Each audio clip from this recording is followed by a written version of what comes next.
So students, इससे पहले हमने बात की क्लासिफिकेशन ऑफ सॉलिड की, जिसमें हमने क्रिस्टलाइन और अमॉर्फस सॉलिड को पढ़ा। और अब हम बात कर रहे थे इनके बीच में डिफरेंस की। जैसा कि मैंने आपको बताया, क्रिस्टलाइन की जो शेप होती है वो एक डेफिनेट शेप होती है।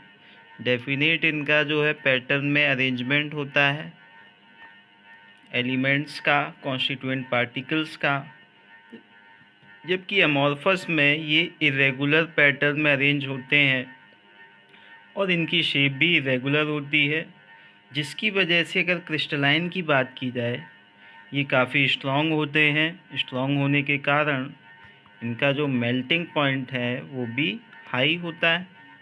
मेल्टिंग पॉइंट इनका हाई होता है। साथ ही साथ अमॉर्फस की बात की जाए तो अमॉर्फस का मेल्टिंग पॉइंट कम होता है। इसके बाद अगर हम बाकी प्रॉपर्टीज़ की बात करते हैं, जिसमें हम सबसे पहले बात करेंगे एनिसोट्रॉपी की। एनिसोट्रॉपी का मतलब स्टूडेंट्स ये होता है, अगर हम किसी क्रिस्टलाइन सब्सटेंस की बात की जाए, क्रिस्टलाइन सब्सटेंस की अलग अलग एक्सिस पर बात की जाए, यानी कि अलग अलग पॉइंट से अगर उनकी कुछ फिज़िकल प्रॉपर्टीज़ की बात की जाए, जिसमें मैकेनिकल स्ट्रेंथ की बात की जाए, कंडक्टिविटी की बात की जाए, इलेक्ट्रिकल कंडक्टिविटी या थर्मल कंडक्टिविटी की बात की जाए, या फिर रिफ्रैक्टिव इंडेक्स की बात की जाए, तो वो प्रॉपर्टी अलग अलग एक्सिस पर अलग अलग देखने को मिलती हैं।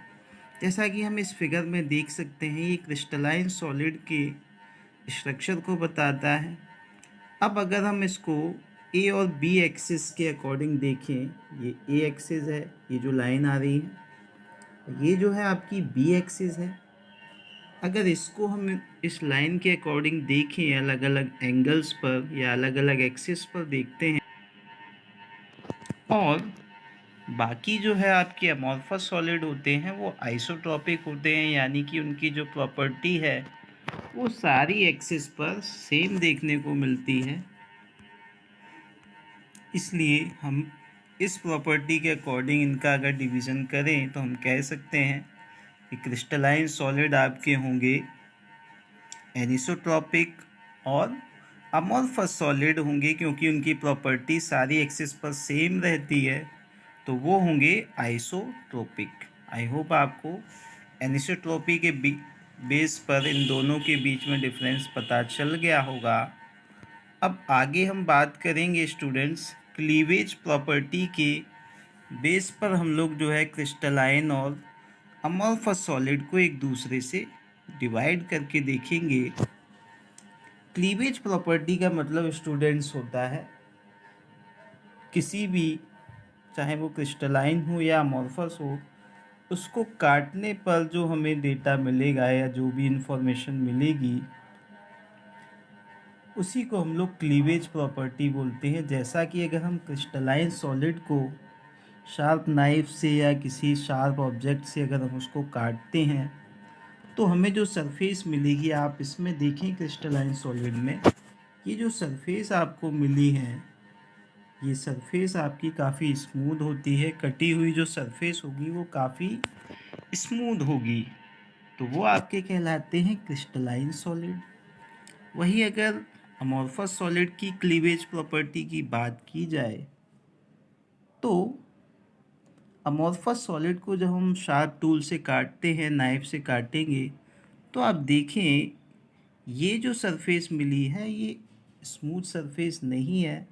तो हम कह सकते हैं जो क्लीवेज प्रॉपर्टी होगी उस बेस पर भी हम लोग क्रिस्टलाइन सॉलिड को डिफाइन कर सकते हैं। तो क्रिस्टलाइन सॉलिड को कट करने पर हमें जो कट पार्ट मिलेगा, जो कटा हुआ हिस्सा मिलेगा, वो स्मूथ सरफेस उसमें मिलेगी, जबकि अमॉर्फस सॉलिड में हमें स्मूथ सरफेस नहीं मिलती है। सो स्टूडेंट्स, क्लीवेज प्रॉपर्टी को भी हमने यहाँ पर स्टडी किया, और उस बेस पर क्रिस्टलाइन सॉलिड और अमॉर्फस सॉलिड को एक दूसरे से डिफरेंशिएट भी हमने यहाँ पर किया। सो आगे स्टूडेंट, इसके बाद हम लोग जो है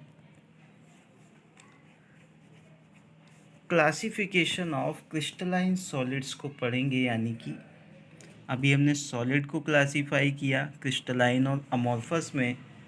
अब क्या होता है, क्रिस्टलाइन सॉलिड के भी कुछ पार्ट्स होते हैं जिसको हम यहाँ पर आगे पढ़ेंगे।